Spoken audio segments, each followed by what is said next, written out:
Vamos a dar un par de minutos más. Buenos días a todos. Vamos a dar un par de minutos más para la gente que está todavía conectándose. Son en Centroamérica las 8:30 en punto, unos 3 o 4 minutos más y iniciamos con el webinar. A todos, muchas gracias por acompañarnos en este webinar que nos parece que es fundamental dentro del mundo de la ciberdefensa. Tenemos hoy en día acompañándonos a uno de nuestros amigos de Appgate, Carlos Bortoni, que lo voy a presentar en unos minutos. Solo por favor me chequean si se ve mi pantalla bien y también mi cámara. Voy a desconectar mi cámara porque me está enviando un mensaje de que mi conexión de internet está inestable. Entonces voy a bajarle un poco el ancho de banda requerido. ¿Está bien la imagen? ¿Todo bien? Todo bien, Hernando. Perfecto, buenísimo. Entonces, buen día a todos. De nuevo, muchas gracias por acompañarnos y por ser todos puntuales en este webinar acerca de los nuevos retos de ciberdefensa y en donde vamos a hablar en particular de los temas de Zero Trust. Zero Trust que va a explicarnos Carlos Bortoni más adelante, más en profundo. Es una filosofía que tiene unos pocos años de haber nacido en el mundo de la defensa cibernética y que está cambiando dramáticamente la forma en que vemos cómo protegemos a nuestros activos digitales. Hoy en día hemos llegado a un momento en la historia en el cual los retos de la ciberdefensa ya no pueden ser ignorados. En el pasado, los retos de la ciberdefensa correspondían al mundo de la tecnología o los departamentos de TI. Hoy en día permean a toda la empresa, desde las gerencias, las juntas directivas, e incluso los clientes y los usuarios. Esta filmina que a mí me gusta mucho es un sobrevuelo de una amiga nuestra que trabaja en Israel. Ella además es pilota o piloto, además de ser la gerente general de una de las empresas de ciberseguridad más importantes del mundo, que se llama ELTA. Lo que dice acá Wilbur Wright es que cuando él vuela, y Wilbur Wright se acordarán que es uno de los hermanos que fundó o desarrolló la aviación moderna, él dice que es más peligroso la sobreconfianza que el aceptar riesgos de manera deliberada. El pensar que estamos protegidos simplemente no entendiendo que hay riesgos es cuando volaba Wilbur Wright, más peligroso que entender los riesgos y aceptarlos de manera deliberada. Esto fue hace muchos años que lo dijo el señor Wright y creo que tiene mucha validez hoy en día, especialmente en un mundo en el cual las tecnologías nos cambian tan dramáticamente. Solo quiero tomarme un minuto para presentar a AtiCyber, que es la empresa que a sus órdenes está desarrollando este webinar. Para quienes no nos conocen, AtiCyber es una empresa que quisimos que fuera desde el principio única. Somos la primera empresa de ciberdefensa en la región, es decir, nos dedicamos a las defensas cibernéticas de manera exclusiva.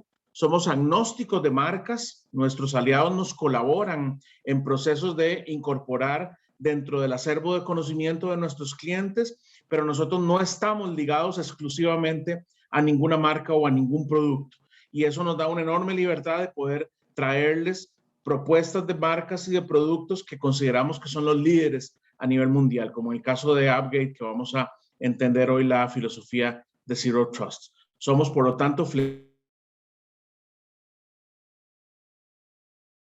como una empresa basada fundamentalmente en conocimiento. Nuestro valor agregado como empresa es que nosotros entregamos conocimiento a nuestros clientes. Eso es lo que somos nosotros y creemos que hemos roto un grupo importante de paradigmas en la defensa cibernética en la región.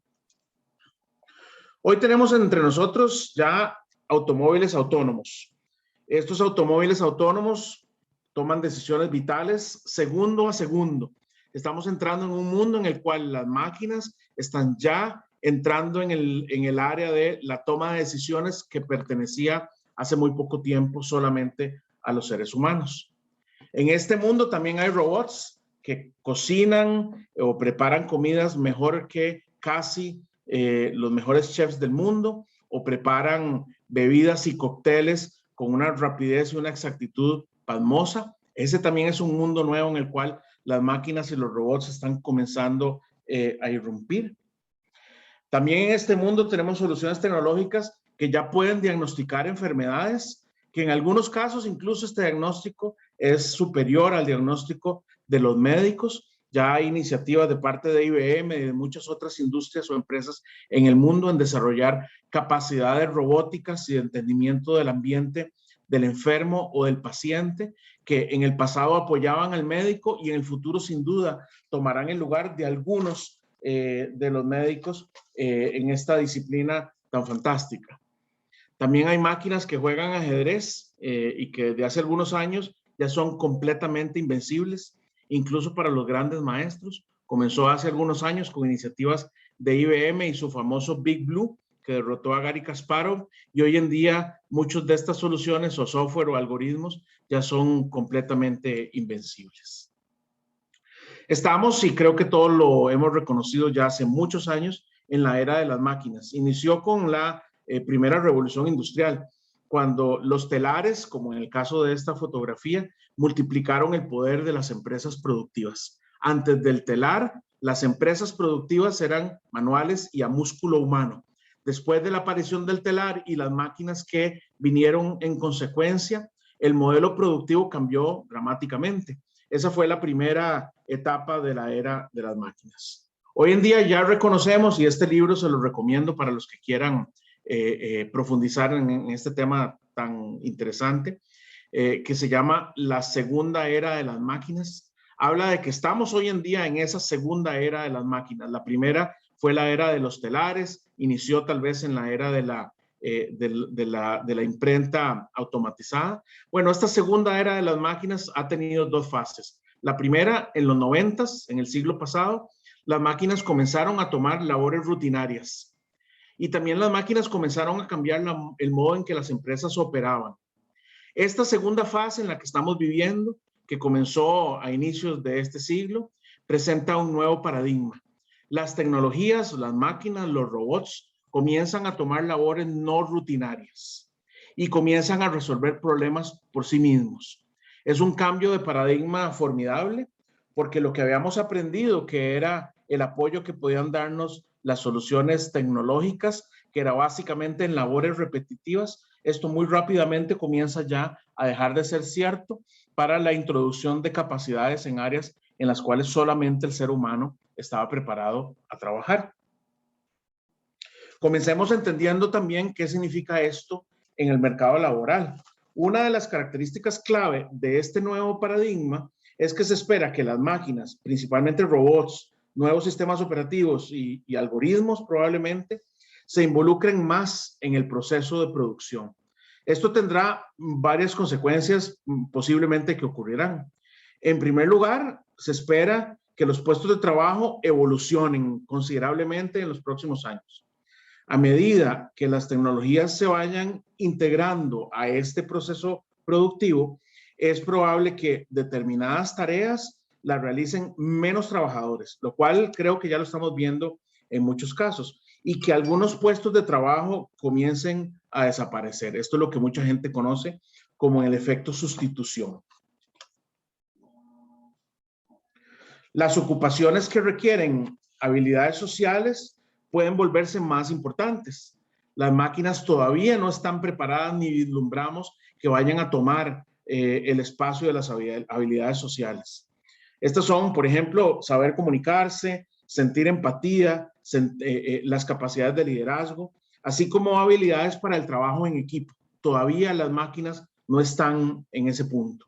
A medida que las nuevas tecnologías se hagan cargo de esta nueva gama cada vez más amplia de tareas, como el aprendizaje automático, por ejemplo, o el machine learning, el trabajo más abstracto, muchos trabajos van a tener que especializarse en aquellas habilidades complementarias que estas tecnologías todavía no pueden desarrollar, como por ejemplo la capacidad de comprender sentimientos humanos, la capacidad de tener sentido común y el sacar conclusiones a través de datos que no son datos duros, que tienen mucho más que ver con algo mucho más profundo en el pensamiento humano. Es muy importante recordar, y este probablemente es el desenlace que hace que la tecnología de ciberseguridad entre en este mundo tan cambiante, que este cambio de paradigma en la tecnología no solo afecta la economía en nivel sectorial, es decir, no solamente a las empresas o a las industrias, sino también altera el tamaño de estas empresas y la forma en que trabajan. Estas nuevas tecnologías nos traerán un elemento nuevo, la estructura productiva que las empresas tienen ahora puede extenderse más por todo el mundo, con centros de producción y toma de decisiones más descentralizadas. Ya no se requiere, como era hace pocos años y en el mundo en el cual todos nosotros hemos vivido, que todos los trabajadores estén en un mismo centro, haciendo un trabajo de sinergias físicas y trabajando en un solo edificio o en una sola premisa. El número de trabajadores freelancers, y ya lo estamos viendo, podemos contratar freelancers hoy en todo el mundo, en India, en Bangladesh, en Estados Unidos, a través de soluciones automáticas como por ejemplo Upwork. Entonces va a crecer la cantidad de trabajadores freelancers, la relocalización de las empresas va a verse muy acelerada y lo estamos viendo también todos los días. Y el offshoring, es decir, la tercerización de las capacidades de empresas sin importar el lugar en donde el trabajador esté localizado, va a seguir aumentando. Esto de inmediato tiene una implicación en el modo de organización de las empresas y las industrias. Van a comenzar a ser menos jerárquicas y van a comenzar a ser más flexibles. Esto es el infierno de la ciberseguridad. Gente que trabaja lejos de la localización centralizada, si es que hay alguna, accediendo a diferentes sistemas, a diferentes soluciones y a diferentes bases de datos desde diferentes lugares del mundo completamente móviles, era algo para lo que no estábamos preparados. Es un paradigma muy complicado, el cual está trayendo retos nuevos y sin ninguna duda está siendo aprovechado por una nueva industria, que es la industria de la delincuencia cibernética, porque sin duda no hayamos desarrollado las capacidades para protegernos en un mundo tan flexible. Antes estábamos acostumbrados a tener un servidor que tenía una compañía en un lugar físico y había un firewall y había un antivirus. Hoy en día ese modelo de trabajo no existe. Es el infierno para el modelo tradicional de la ciberseguridad. Y muchos dicen que el modelo de acceso anterior que teníamos para utilizar cuando trabajábamos remoto, que es el VPN, ha muerto. Yo soy un convencido de que el VPN es una tecnología que está rápidamente acercándose a su obsolescencia. Cada vez que usamos un VPN, podemos observar que el modo de conexión es más lento, menos eficiente, y si alguien puede acceder a mi contraseña de usuario de mi VPN, ya está dentro de la empresa y ya puede comenzar a explorar áreas en las cuales no me interesa que nadie explore. Entonces, como lo podemos ver, es un paradigma completamente distinto. Dicho sea de paso, la tecnología de VPN nació en el siglo pasado. Las primeras soluciones de VPN estuvieron accesibles al público en el año 1996. Entonces fue hace ya muchos años. Eso significa que existe una empresa, una industria mundial que se llama la ciberdelincuencia, porque los portillos que estamos abriendo en este mundo tan diferente del que conocíamos anteriormente crecen permanentemente. La superficie de ataque se expande. Hace pocos años, se acordarán, se atacaban los endpoints, es decir, las computadoras y los servidores. Hoy en día se atacan las redes, la nube, a nosotros los usuarios, a nuestros celulares, y muy pronto vamos a ver cada vez más ataques a sensores de el Internet de las cosas. También algo que está ocurriendo rápidamente es que los atacantes están cada vez más motivados y tienen mucho dinero. Hay muchos atacantes que son colaboradores nuestros, que tienen interés en sustraer información valiosa para su propio beneficio, pero también hay terroristas, hay crimen organizado, muchos de ellos empresas en Rusia, en Corea del Norte, o en China. Hay activistas y hay estados-naciones, lo cual parece sorprendente, que le brindan financiamiento a estas empresas delincuentes o ciberdelincuentes para que desarrollen sus soluciones y obtengan divisas que provienen del extranjero para sus propios países. La cantidad de ataques crece, pero también la sofisticación de los ataques crecen. Nosotros en nuestra región, como AtiCyber, hemos contenido en los últimos meses una cantidad sorprendente de ataques de spear phishing, que para los que no lo conocen, es un correo electrónico que suplanta con mucho éxito una identidad, por ejemplo, de un proveedor y convence a una persona en compras de hacer una transferencia de dinero a una cuenta corriente específica, creyendo que es del proveedor, cuando en realidad no lo es. Y muchos otros tipos de ataque que estamos viendo nuevos todos los días. Y la razón de esto es que esto vale mucho dinero. Si se logran sustraer tarjetas de crédito, números de tarjetas de crédito, se venden en la red oscura de manera muy sencilla y sorprendente, pero también cuentas de cloud, registros de pacientes de hospitales. Puedo comprar, si lo quisiera, un malware diseñado a la medida para atacar a una empresa, si yo fuera un atacante, o ataques de denegación de servicio también se pueden comprar. Entonces, la complejidad en el mundo del ataque cibernético es sorprendente. Y uno de los elementos que nosotros queremos poner sobre la mesa para protegernos de este crecimiento en los riesgos es el tema del Zero Trust, que vamos a profundizar en este momento. Tal vez para concluir, a mí me interesa hacer conciencia en que esta tendencia no se detendrá. No existe capacidad en el mundo de establecer penalidades o persecuciones policiales para la gran cantidad de atacantes cibernéticos o de hackers, entre comillas, que existen y seguirán existiendo en el mundo, porque el dinero que está disponible para el ataque cibernético es muy grande. Entonces estamos entrando en una nueva era de paradigmas diferentes y es nuestra responsabilidad entender que estos paradigmas distintos requieren de una aproximación diferente. Ese es el tema de hoy que vamos a profundizar con mi amigo Carlos de Appgate, que es el tema de Zero Trust. Decía yo al principio que Zero Trust es una nueva filosofía, no es una solución, no es un software, es un modo distinto de ver las cosas, en cómo entiendo quién es un individuo a quien quiero permitir entrar a mis sistemas y cómo puedo identificarlo y darle accesos o negárselo. Entonces, sin más de mi parte, les agradezco mucho la presencia nuevamente. Ahí está mi dirección de correo electrónico, hernando@aticyber.com.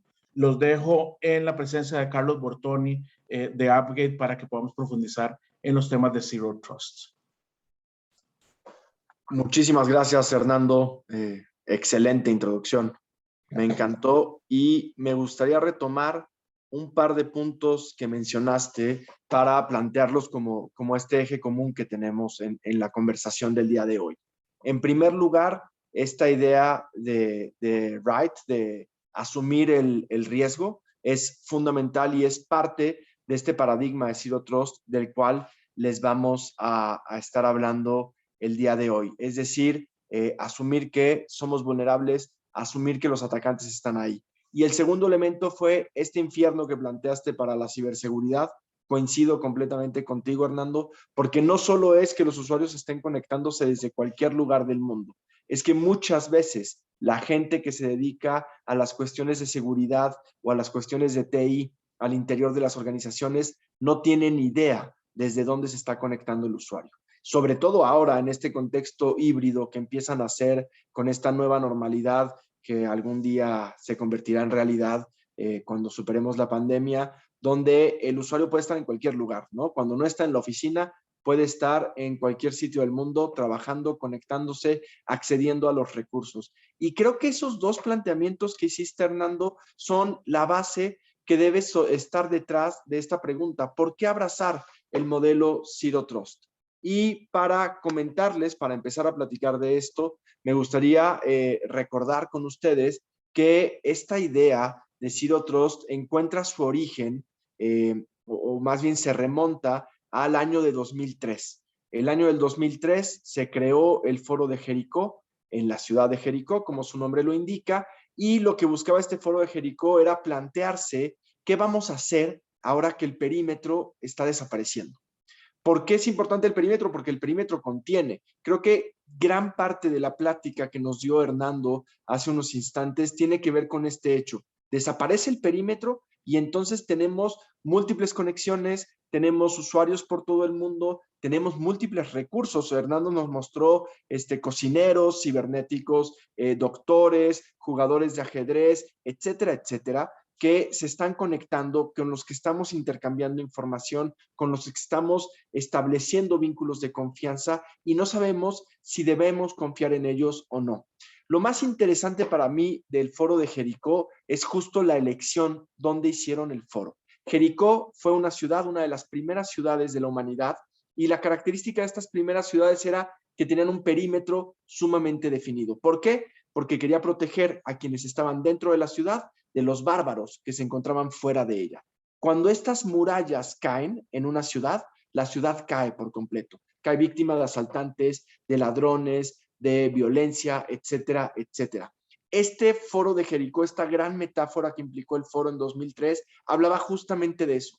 ¿Qué va a pasar ahora que nuestras redes dejan de estar protegidas por un perímetro? ¿Cómo vamos a abordar ese problema? Hasta entonces, mientras las redes tenían un perímetro definido, era bastante sencillo protegerlas con las herramientas de seguridad tradicional, VPNs, firewall, NACs, etcétera, etcétera. ¿Por qué? Porque como lo pueden ver en esta lámina, los perímetros eran claros, podíamos delimitarlos. Nuestros usuarios sabíamos dónde estaban conectados, sabíamos a qué recursos iban y podíamos controlarlos en todos los sentidos. ¿Qué pasa cuando cae el perímetro? Que es la realidad que estamos viviendo el día de hoy.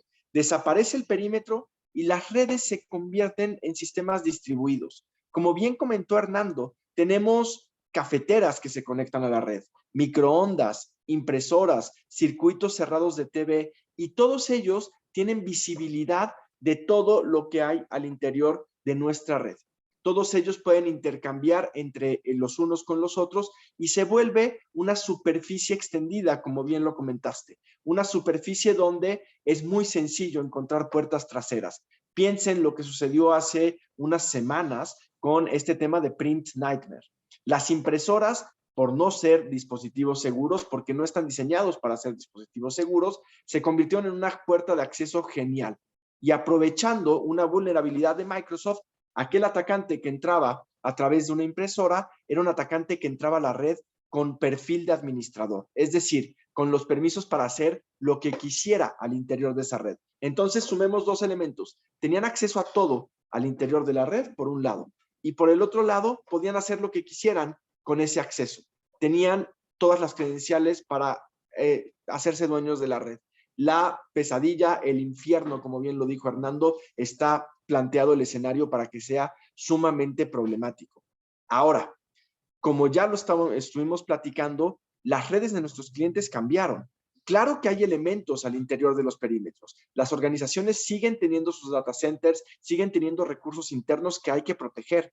El tema es que también fuera del perímetro hay elementos que necesitamos proteger. Hay data centers remotos, hay recursos, instancias de nube y sobre todo, bueno, hay software as a service, que es otra gran puerta y sumamente vulnerable. Pero sobre todo tenemos usuarios conectándose desde cualquier lugar. A veces dentro de la oficina, muchas veces fuera de la oficina. Conectados 24 horas al día, 7 días a la semana, sin descanso. Este es el panorama que enfrentamos. Y como bien dijo Hernando, el problema no es el panorama. El problema es que lo estamos intentando proteger con tecnología anticuada, con herramientas de seguridad tradicional que tienen más de 30 años de antigüedad.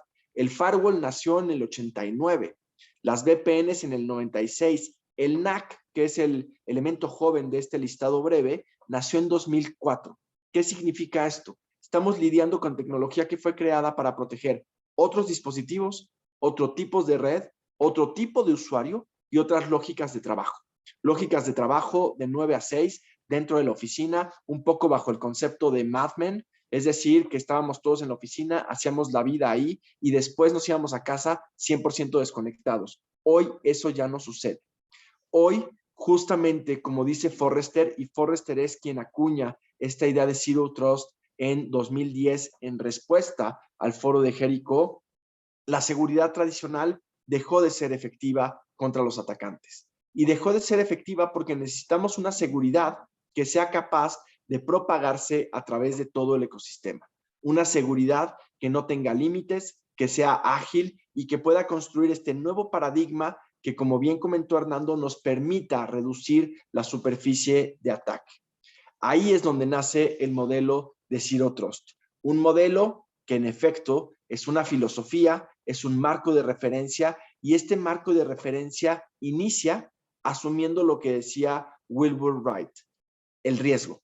Asumamos que vamos a ser atacados, asumamos que somos vulnerables, asumamos que toda conexión de nuestros usuarios se puede convertir en un punto de riesgo para nuestra red. Y una vez que asumamos eso, vamos a entender que todas las situaciones que tienen que ver con la confianza, es decir, permitir que alguien tenga acceso a mi red es confiar en esa persona, tienen que ver también al mismo tiempo con el riesgo. Mientras yo confío, estoy estableciendo un riesgo.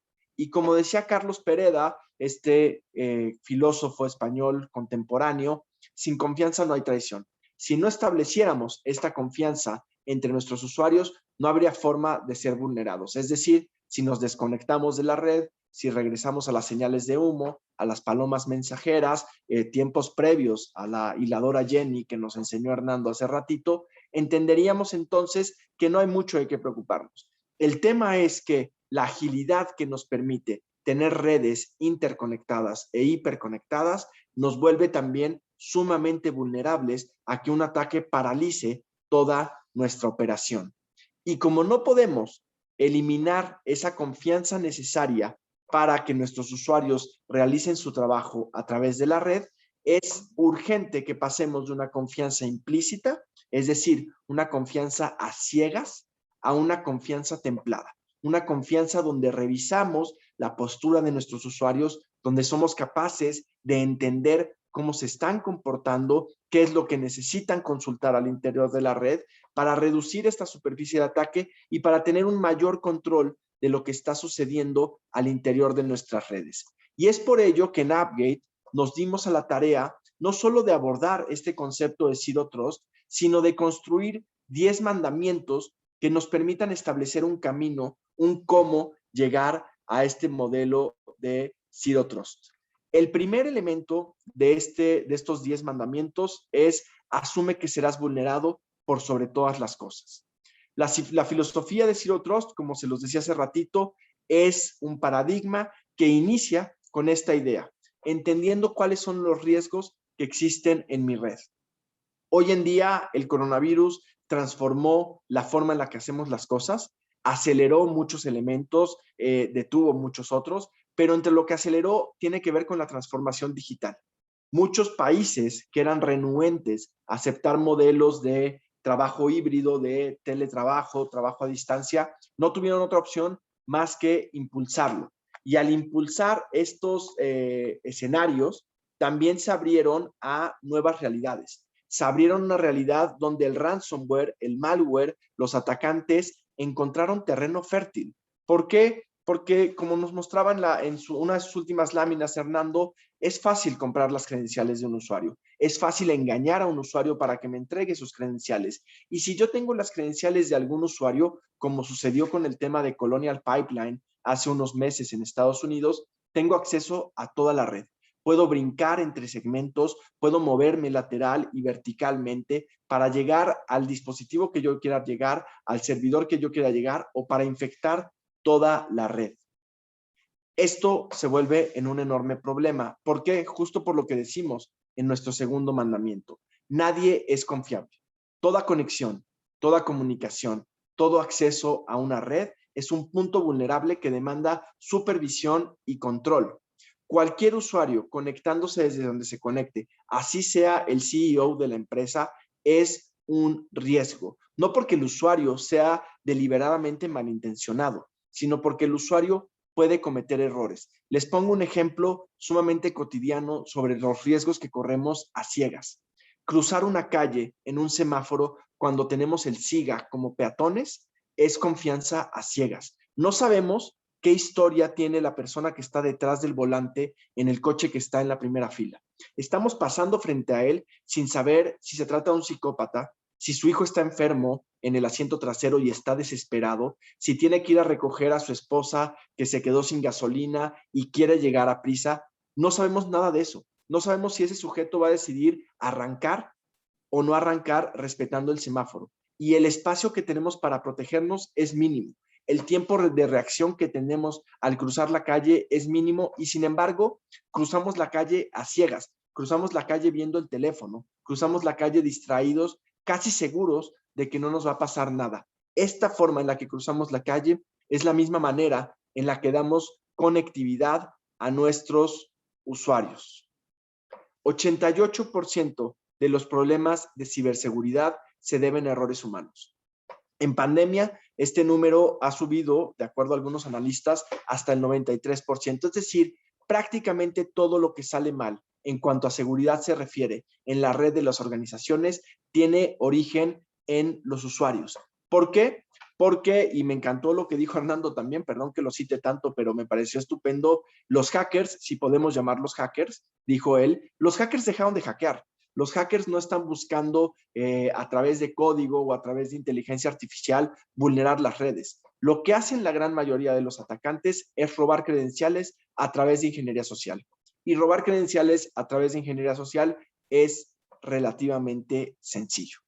Basta con decirle al usuario lo que el usuario quiere escuchar, basta con mandar un correo de phishing que esté bien diseñado, basta con establecer una conversación o incluso con adivinar.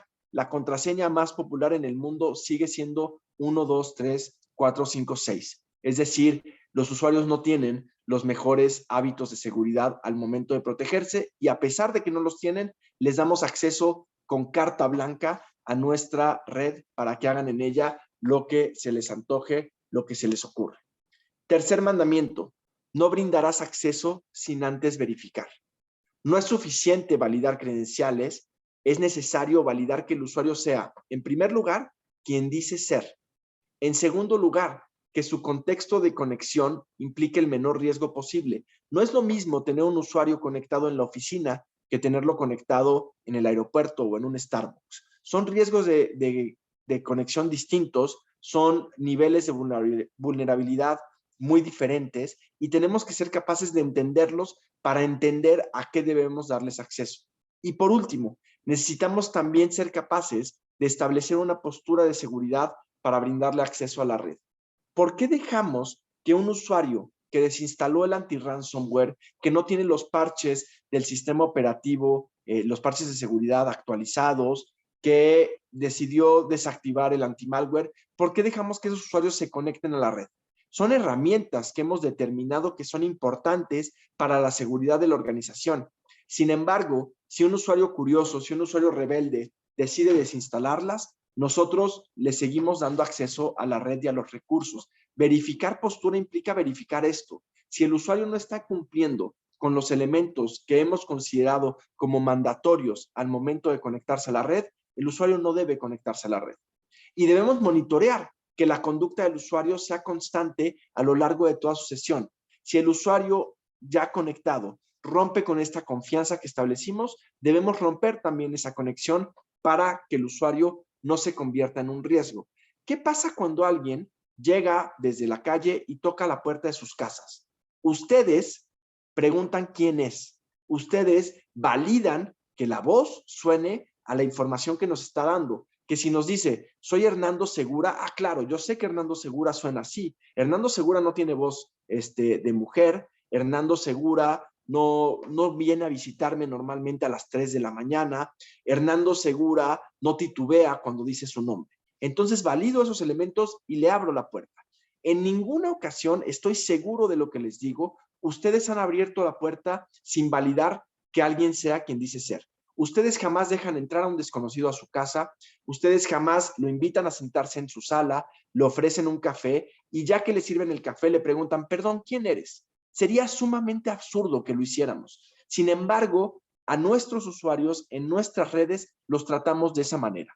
Les damos conexión primero y después queremos autenticarlos. Y esto es sumamente riesgoso. ¿Por qué? Porque si esa persona es un secuestrador, es un asaltante, es un hacker, es un atacante, preguntarle quién eres una vez que está dentro de tu casa o de tu red resulta demasiado tarde. Autenticar primero y conectar después, basándonos en la identidad del usuario, basándonos en su contexto y en su postura de seguridad, es algo fundamental como estrategia de seguridad para reducir los riesgos. Cuarto mandamiento, no basarás el acceso en la dirección IP.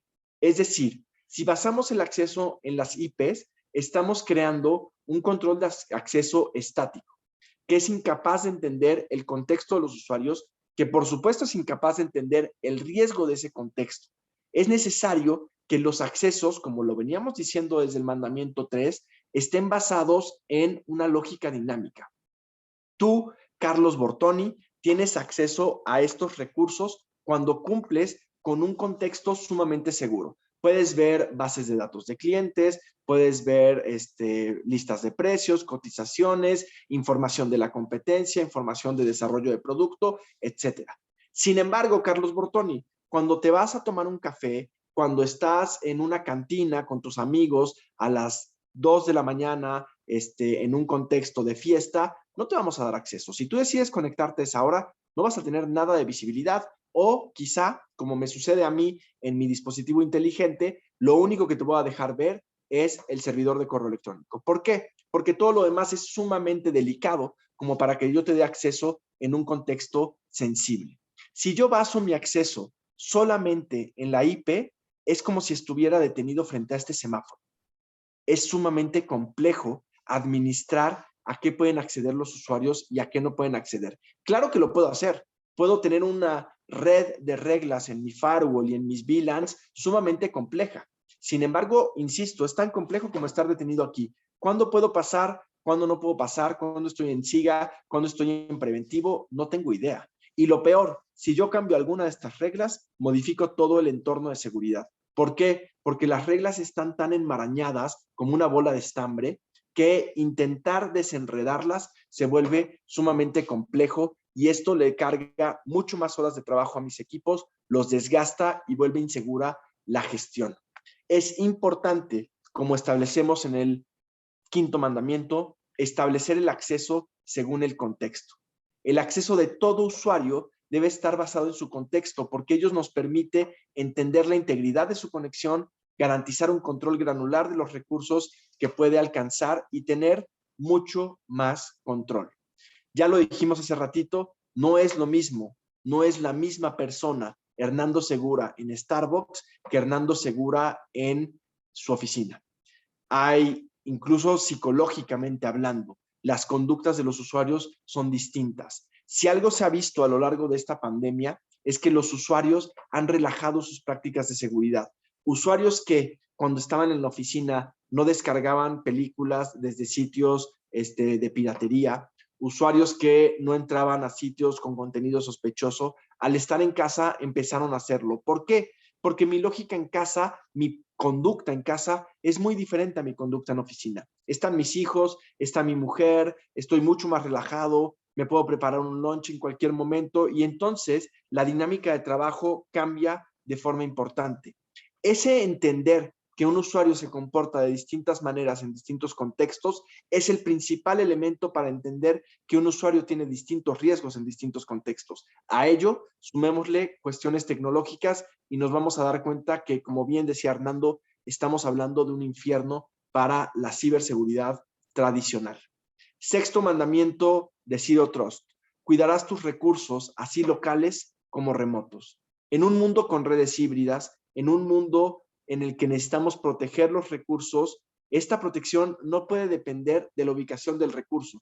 Yo no puedo garantizar que el recurso va a estar protegido solo si está en mi data center, pero si está en la nube o si está en otra ubicación, no lo voy a proteger. Es necesario garantizar que los usuarios puedan acceder a todos los recursos de forma segura, sin importar si el recurso está en sitio o en alguna instancia remota. Y acá me vino a la cabeza cuando estábamos trabajando en este mandamiento, esta anécdota o historia o, ¿cómo se llama?, parábola budista de los monjes ciegos.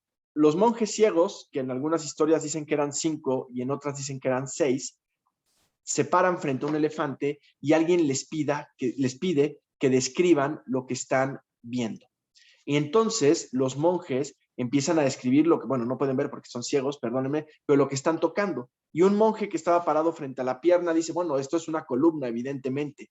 Pero el monje que estaba a la altura de la oreja dice, por supuesto que no, esto es un enorme abanico. Y el que estaba en el colmillo dice, claro que no, se trata de una gran espada lo que estamos viendo. En fin, esas distintas capacidades, esos distintos entendimientos, perdónenme, nos permite entender que debemos tener una visibilidad completa de lo que está sucediendo en nuestra red. Nos permite entender que si no vemos todo lo que hace nuestro usuario, si no tenemos capacidad de controlar a qué le estamos dando acceso, viendo la red como un todo, entonces no vamos a tener capacidad para, perdónenme tantito. Perdón, las bendiciones del home office. No vamos a tener capacidad para poder controlar a nuestros usuarios.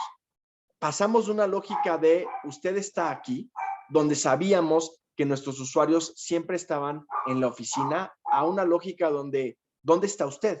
¿Quién es usted? ¿Qué es lo que usted hace? ¿Y desde dónde te estás conectando? Este es el infierno del que hablaba Hernando. El usuario podría estar conectado desde la oficina, claro. Lo que no sabemos es qué oficina. Esa oficina puede ser un bar, esa oficina puede ser un café, esa oficina puede ser su casa o puede ser la playa, y tenemos que ser capaces de garantizar que cuando ese usuario se conecte, lo haga de forma 100% segura. Séptimo mandamiento: autenticarás, autorizarás y después conectarás. La lógica de la seguridad tradicional, lo platicamos hace ratito: conecto primero, autentico después, compromete la integridad de los recursos, deja expuestas a las organizaciones ante los atacantes, abre la puerta para que los atacantes hagan lo que quieran hacer al interior de su red. Es necesario crear modelos de confianza. Nosotros creamos un modelo de confianza de 6 niveles en donde podamos estar validando que el usuario no se convierta en un riesgo en ningún momento. Es un modelo donde validamos, en primer lugar, establecer una conexión segura. En segundo lugar, que solo ciertos dispositivos tengan visibilidad de los recursos de la red, que yo como usuario no me pueda conectar desde cualquier elemento para acceder a todo en la red. Validamos la identidad del usuario, que el usuario sea quien dice ser. Validamos los derechos a los que ese usuario va a tener acceso de acuerdo a su contexto. No es lo mismo que yo me conecte desde China a las 3 de la mañana a conectarme desde la ciudad donde trabajo, desde San José, desde Ciudad de México, a las 2 de la tarde de un lunes. Validamos también que la construcción que se dé de esta confianza sea solo la confianza necesaria. Es decir, solo te voy a dejar ver, señor usuario, aquello que necesitas ver para cumplir con tus funciones. Todo lo demás te lo voy a invisibilizar. Sigue estando ahí en la red, pero tú no tienes visibilidad de ello. ¿Por qué? Porque no necesitas verlo. Y al no verlo, reducimos el riesgo que implica establecer esta comunicación. Y por último, mantenemos un monitoreo constante del usuario. Es decir, todo el tiempo estamos validando que el usuario esté comportándose de forma correcta, que el usuario no se convierta en un riesgo. ¿Para qué? Para poder conservar esta confianza. Almacenamos todos los logs del usuario, lo que hace al interior de la red, para poder tomar acciones preventivas en caso de que nos demos cuenta de que algo no está funcionando como debería funcionar. Octavo mandamiento: no alterarás tu red, te concentrarás en los usuarios. No es necesario hacer renovaciones tecnológicas, cambiar todos mis switches, homologar la marca de switches y routers con la marca de firewalls para poder tener control. No es necesario modificar la infraestructura de la red para garantizar un acceso seguro, para poder microsegmentar aquello que voy a dejar que vean mis usuarios y aquello que voy a impedir que vean. Debemos centrarnos en el usuario como el elemento fundamental para poder proteger de forma ágil y granular. ¿Por qué centrarnos en el usuario? Porque estamos hablando que ya no existe el perímetro, ya no existen las paredes, no podemos detener al atacante, no podemos evitar que el atacante intente llegar a nuestra red. Ellos lo van a hacer. Tenemos que asumir el riesgo, tenemos que asumir que vamos a ser vulnerados. Si nos centramos en el usuario, si nos centramos en el host, vamos a tener un mayor control de los elementos que estamos queriendo proteger. Piénsenlo como la vacuna. Si yo quisiera detener el coronavirus cerrando las fronteras, voy a quizá postergar un poco que llegue el coronavirus, pero no lo voy a detener. Al final va a terminar llegando porque el virus no va a respetar fronteras, no va a respetar perímetros. Necesito proteger a cada uno de mis ciudadanos, a cada uno de mis usuarios para poder garantizar que esto no va a suceder. Si yo entiendo quién es mi usuario, cómo se comporta, a qué debe tener acceso en determinados contextos, voy a tener una mayor protección, un mayor control que si yo adopto una estrategia de seguridad tradicional en la cual solo me centro en el perímetro, solo me centro en las IPs y dejo expuesto por completo a mis usuarios que están fuera del perímetro y que no se comportan de la misma manera, aunque su conexión venga del mismo dispositivo. 9º mandamiento: inspeccionarás los accesos de tus usuarios. Necesitamos tener trazabilidad de los accesos, es decir, esta trazabilidad nos va a permitir prevenir, detectar, responder y mitigar. Es decir, nos va a permitir construir un ciclo de ciberseguridad donde podamos estar tomando acciones que nos permitan corregir la conducta no solo de nuestros usuarios, sino de lo que estamos dejando expuesto al interior de la red. Estoy seguro que en algún momento de su vida ustedes se han enfrentado a este letrero. El baño es de uso exclusivo para clientes. Y sin embargo, estoy casi seguro que en alguna ocasión de su vida, sin ser clientes, han utilizado el baño. Este letrero es el letrero que está al inicio, a la entrada de todas las redes de la mayoría de las organizaciones en todo el mundo. La red es de uso exclusivo para el trabajo. La red debe utilizarse de forma adecuada. Por supuesto. ¿Y cómo garantizamos que esto suceda? ¿Cómo garantizamos que solo los usuarios utilicen el baño? No tenemos forma. ¿Por qué? Porque no tenemos trazabilidad, porque no podemos seguir lo que están haciendo nuestros usuarios al interior de la red y porque no podemos compartir esa información con otros elementos. Una vez que ganamos trazabilidad, una vez que somos capaces, por ejemplo, de compartir los logs de acceso de nuestros usuarios con un SIEM, con alguna otra herramienta, podemos tener reportes mucho más completos que nos van a permitir que nuestros usuarios se comporten como se deben comportar. ¿Por qué? Porque si están haciendo un uso indebido de la red, lo vamos a saber. Porque si están intentando acceder a recursos que no tienen por qué acceder, nos vamos a dar cuenta que posiblemente su dispositivo esté comprometido. Y por último, no darás más privilegios de lo necesario. Es decir, lo que decía Hernando, no tendrás una superficie de ataque extendida. Vamos a reducir la superficie de ataque porque vamos a ser capaces de eliminar los privilegios excesivos por parte de nuestros usuarios. Un exceso de privilegios para cualquier usuario implica una sobreexposición de recursos, la cual es innecesaria. El contexto actual demanda reducir la superficie de ataque para neutralizar a nuestros adversarios. ¿Qué utilidad tiene que en alguna red la gente de RH pueda ver lo mismo que la gente de sistemas o que la gente de contabilidad? No tiene ninguna utilidad.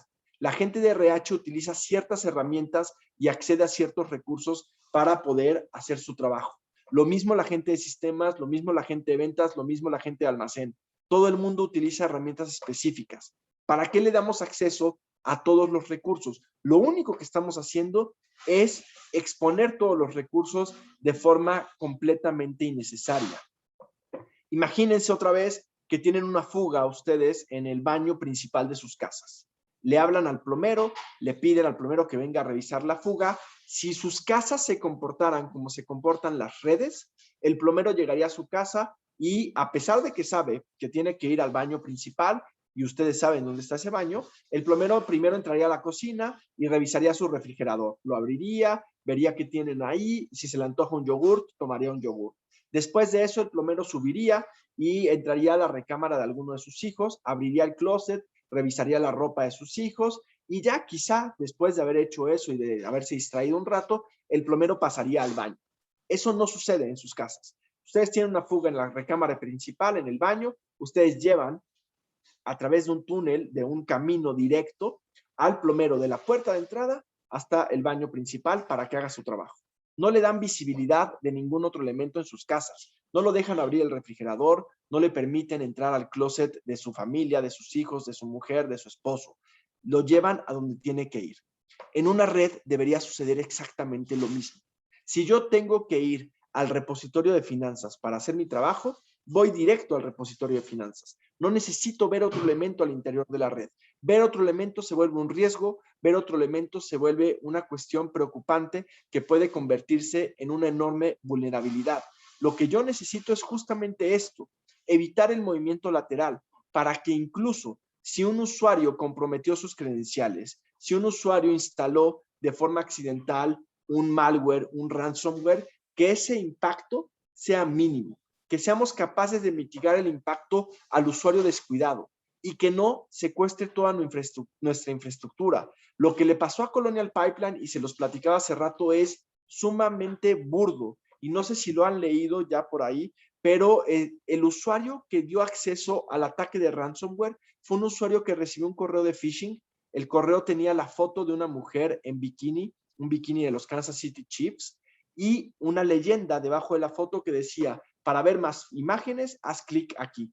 El usuario, haciendo gala de caballerosidad, hizo clic en la imagen, perdón, no en la imagen, en la liga, y sin darse cuenta instaló un ransomware. Ese ransomware llegó hasta el sistema de facturación de una de las empresas más grandes de hidrocarburos en Estados Unidos y lo secuestró. El peligro era que secuestrara también los sistemas SCADA y con ello que controlaran la presión de los ductos a través de los cuales transportan los hidrocarburos. Eso hubiera podido ser una catástrofe. ¿Qué necesidad tiene un usuario promedio de poder alcanzar el sistema de facturación y de poder alcanzar el sistema que controla los ductos? Ninguna. Sin embargo, las redes están diseñadas en aras de la agilidad para que los usuarios puedan hacerlo. Lo que nosotros proponemos con este modelo de Zero Trust, con nuestras herramientas, con nuestro perímetro definido por software y sobre todo con estos 10 mandamientos que quería platicar con ustedes el día de hoy, es que sin sacrificar la agilidad de la red, podamos asegurarla.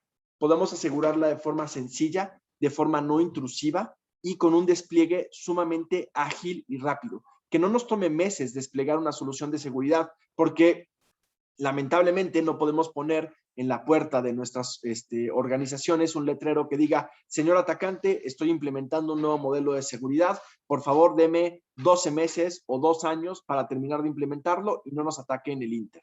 Tenemos que ser ágiles incluso al momento de implementar. Estamos hablando de implementar ambientes complejos en tiempo de un par de semanas para garantizar que todos nuestros usuarios, que todos nuestros recursos estén protegidos, se encuentren donde se encuentren.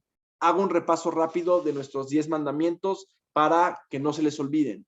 Asume que serás vulnerado por sobre todas las cosas.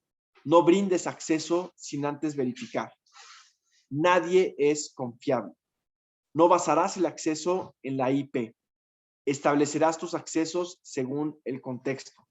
Cuidarás tus recursos, así locales como remotos.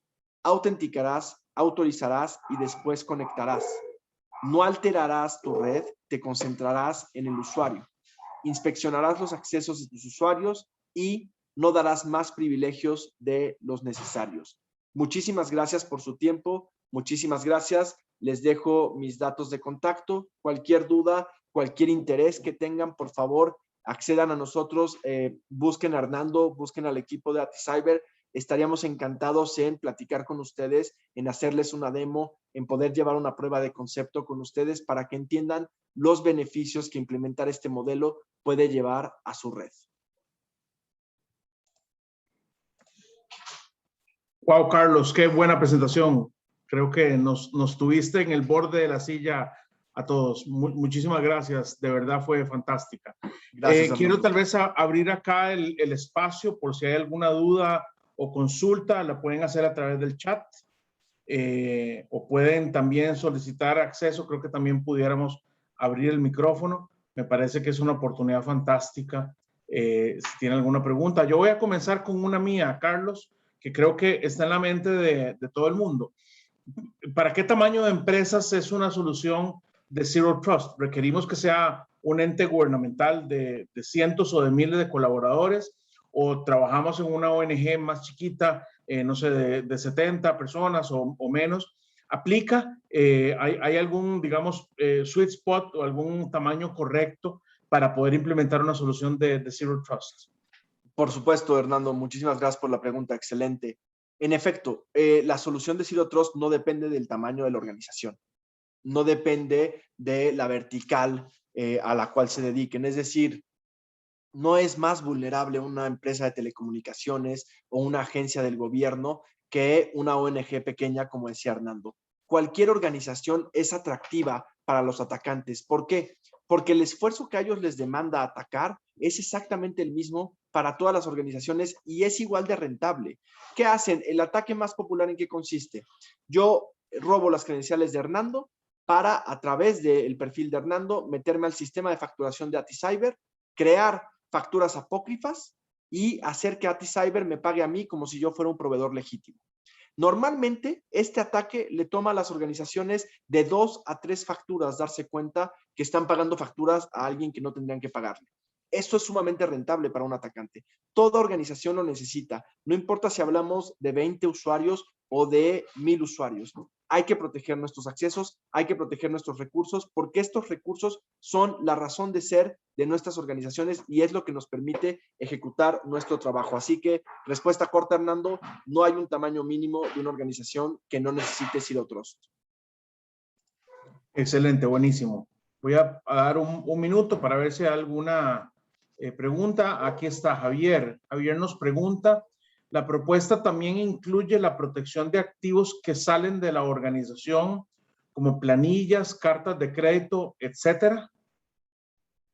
Ayúdame a entender, Hernando, a qué se refiere con salir de la organización. Sí, me parece que Javier Matute se refiere a documentos, ¿no?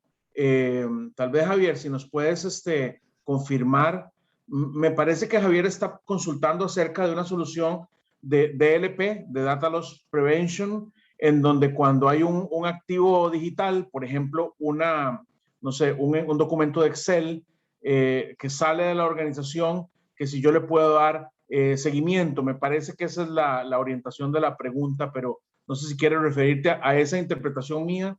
Ah, sí, dice Javier que sí. De hecho, la interpreté correctamente. Hay algunas soluciones, Carlos y todos, que permiten inocular archivos específicos o datos específicos o activos digitales específicos y darles seguimiento incluso cuando el activo salió de la organización. Me parece que esa no es la orientación de Zero Trust, ¿verdad? Pero tal vez, Carlos, si nos profundizas. Sí, 100% de acuerdo contigo, Hernando. Esa no es la orientación. Sin embargo, estoy buscando aquí una lámina que me gustaría presentarles porque justamente nos permite entender esto. El tema de DLP sí tiene que ver con es uno de los elementos con los que podemos conseguir una arquitectura de Zero Trust. Denme un segundo, aquí ya tengo la lámina. Nada más se las quiero mostrar muy rápido para poder apoyar esto que les quiero decir. No, no era esa la que les estoy mostrando, perdónenme, quería mostrar la lámina. Ahí voy. ¿Dónde estás? ¿Dónde estás? Bueno, no la puedo ver, la lámina, pero aquí pueden ver ustedes la lámina un poquito chica, ¿correcto? Buenísimo. Estos son los elementos con los que yo podría conformar una arquitectura Zero Trust. Es decir, con una mezcla de estos elementos. Muchos fabricantes ofrecen una mezcla que va desde herramientas de acceso remoto, más herramientas de acceso local, más control de inspección de contenido. El DLP entra en la parte de inspección de contenido y en efecto nos complementamos con él o complementamos a un DLP. Nosotros establecemos una arquitectura de Zero Trust solo con este elemento. Es decir, lejos de que ustedes tengan que administrar elementos de acceso remoto, elementos de acceso a la red y elementos de inspección de contenido que implica varias plataformas y que vuelve compleja la administración, nosotros lo que proponemos es tengamos un modelo de Zero Trust, una arquitectura, simplemente instalando un perímetro definido por software. Al instalar ese perímetro definido por software, vamos a ser capaces de complementar otras herramientas con las que ustedes, estoy seguro, ya están trabajando, como puede ser un firewall, como puede ser un CASB, un IPS o un DLP. ¿Cómo lo complementamos? Lo complementamos limitando los accesos y entonces se robustece un DLP. ¿Por qué? Porque si yo establezco qué recursos pueden salir de mi organización y al mismo tiempo le sumo qué recursos puede ver mi usuario, tengo mucho más control de aquello que está protegiendo nuestras herramientas. Entonces, en una arquitectura extendida, No somos un DLP, pero sí complementamos el DLP que pudiera tener nuestro cliente. Excelente, Carlos. Tenemos otra pregunta de Pablo Diego García. Pablo pregunta, Zero Trust depende de los equipos que usan los colaboradores, sean de la organización o puede operar en un ambiente híbrido con equipos personales del colaborador. Estupenda pregunta. Yo soy el mejor ejemplo, creo, para eso. Esta laptop, a través de la cual estamos hablando el día de hoy, pertenece a AppGate. Y aquí tengo instalado el agente, la licencia con la cual creamos esta protección de Zero Trust. Mi teléfono lleva siendo mi teléfono desde hace 12 años. AppGate jamás lo ha tocado. No le han instalado nada a ellos. Yo tuve que instalar el agente si yo quería tener acceso a los recursos de la organización a través de mi dispositivo móvil. No instalo el agente, no estoy obligado a ello, simplemente no tengo acceso a la red corporativa. Entonces, podemos instalarlo en cualquier lugar. Y hay una tercera opción que es una maravilla.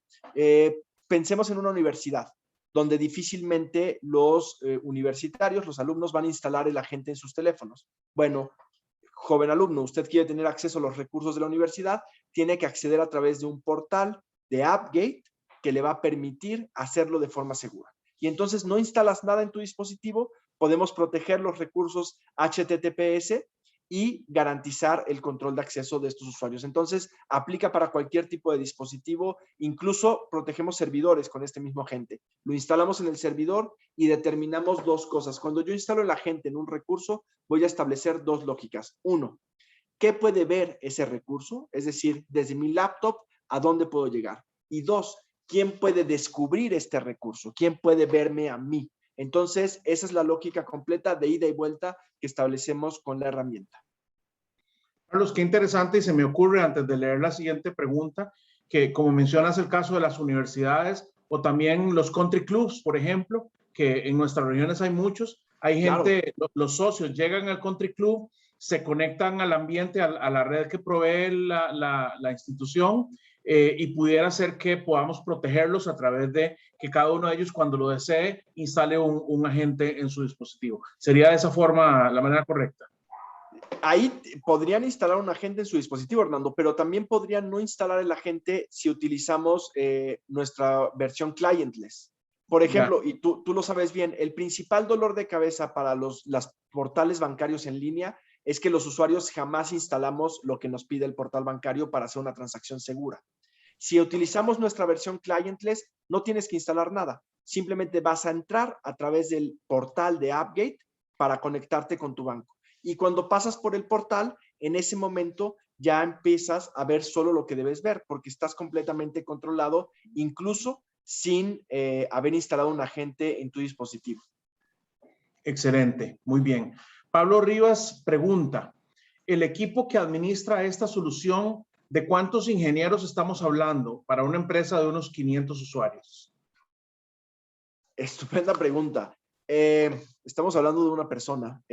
No te voy a contestar en cuanto a ingenieros que estemos hablando para darle seguimiento y monitoreo a la herramienta. Te voy a contestar con un cliente que tenemos en México. Es una de las grandes televisoras mexicanas. En México hay dos grandes televisoras. Y antes de AppGate SDP, antes de implementar este modelo de Zero Trust, tenían muchos problemas para gestionar su seguridad tradicional. Una vez que implementaron este modelo, se ahorraron 4 horas diarias de gestión operativa. 4 horas diarias es la mitad de la jornada laboral. Entonces, tú dime cuántos ingenieros crees que representen 4 horas al día. De verdad, ese número a mí no sé si ustedes conocen Condorito, esta tira cómica mexicana, pero es ese plop de Condorito que te vas de espaldas. Cuando yo escuché eso dije, no, ¿de verdad dijiste diarias? Tenemos otro cliente, por ejemplo, Weight Watchers. Weight Watchers tenía infraestructura de seguridad remota para sus sucursales y una vez que implementó nuestra herramienta, se ahorró dos cosas. En los firewalls, Weight Watchers tenía 50 reglas. Hoy solo tiene 3 reglas. Eso es menos gestión. Y por otro lado, se ahorraron $250,000 anuales en cuanto a infraestructura de seguridad remota y gente que necesitaba operar esa infraestructura. Esos son los dos datos duros que puedo darte. Yo creo que es mucha gente la que te ahorras para estar gestionando la seguridad. Porque aparte, todo esto se hace de forma automatizada. Una vez que despliegas la herramienta y la pones a punto, está de forma automática gestionando acceso, entendiendo el contexto, entendiendo la postura y dando visibilidad al usuario de lo que debe tener visibilidad. Mucho menos intervención humana. Muy bien, Carlos, gracias. Irving Sáenz nos pregunta, sabemos que las VPN son accesibles económicamente. ¿Las SDN son igual de accesibles o son más costosas? Buena pregunta, buenísimo. ¿Un SDP es más costoso que una VPN? Sí. De la misma manera que un Rolls Royce es más costoso que una bicicleta. Si me lo preguntas a mí, Hernando, y no quisiera generar polémica, pero para mí una VPN es una herramienta de privacidad, no es una herramienta de seguridad. Así como una bicicleta es una gran herramienta de transporte, pero no te da ninguna seguridad como usuario, ¿no? Un Rolls Royce es una herramienta que te da mucho más. Con una VPN no puedes microsegmentar. Con una VPN no puedes revisar postura. La VPN no entiende el contexto. La VPN está todo el tiempo abierta y permite que cualquier persona se conecte. Entonces, si comparamos 1 a 1, VPN comparado precio contra SDP, la VPN es mucho más económica. Sin embargo, la VPN está aquí y el SDP está muy arriba, ¿no? En cuanto a capacidades y funcionalidades que te va a permitir. Un SDP te va a ayudar a reducir tu gestión en el firewall, te va a ayudar a robustecer tu estrategia de seguridad a través del antivirus, del antimalware, al establecer postura. El SDP va a compartir información con tu SIEM, te va a ocultar recursos críticos, no te va a dejar puertos expuestos, cosas que no puedes hacer con una VPN porque no está diseñada para ello. Muy bien, Carlos. Eduardo Quesada nos dice, pensando en el valor de la información, Zero Trust puede ser una solución doméstica, no necesariamente para un ambiente empresarial. Me imagino que pregunta que para su casa, ¿no? Que si pudiera ser una buena idea pensar en Zero Trust para su casa. Es una excelente pregunta. Yo estoy batallando internamente porque al interior de la organización entiendan eso que tú acabas de entender perfectamente. Esta herramienta deberíamos tenerla instalados todo el mundo, sobre todo estas personas que ya tienen centros de lavado con inteligentes, refrigeradores inteligentes, casas inteligentes, ¿no?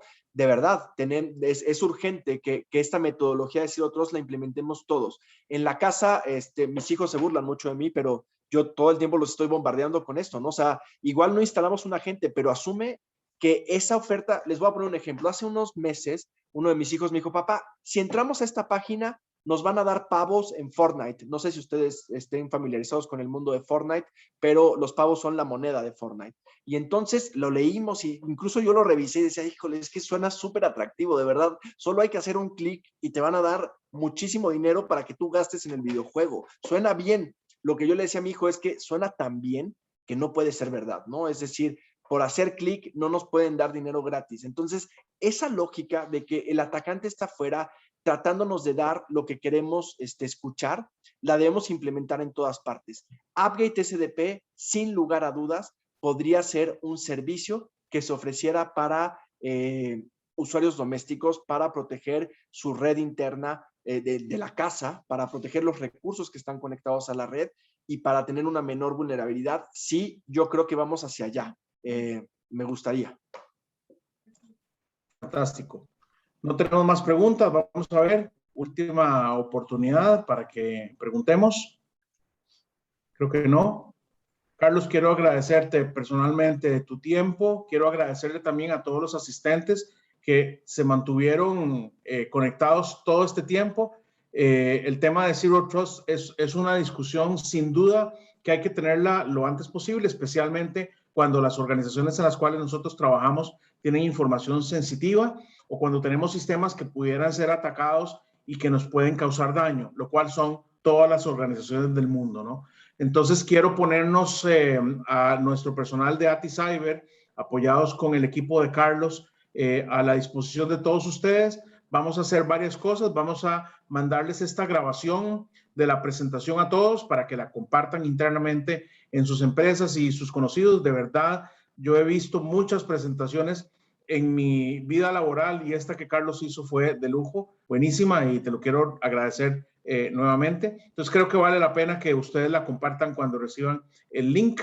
Y también vamos a mandarles un correo para ponernos a disposición de todos para hacer una reunión de seguimiento. Hay muchas otras soluciones y apoyos en las cuales AtiCyber puede entrar y colaborar con ustedes desde la perspectiva de consultores especialistas en ciberdefensa que somos y queremos conversar. Entonces, sin duda, muy pronto estaremos en contacto. Muchas gracias a todos y quedamos, como siempre, a sus órdenes. Tenemos un webinar dentro de un par de semanas bien interesante y ahí les estaremos comunicando. Gracias. Gracias, Hernando. Gracias a todos. Gracias, Roberto. Gracias a todos.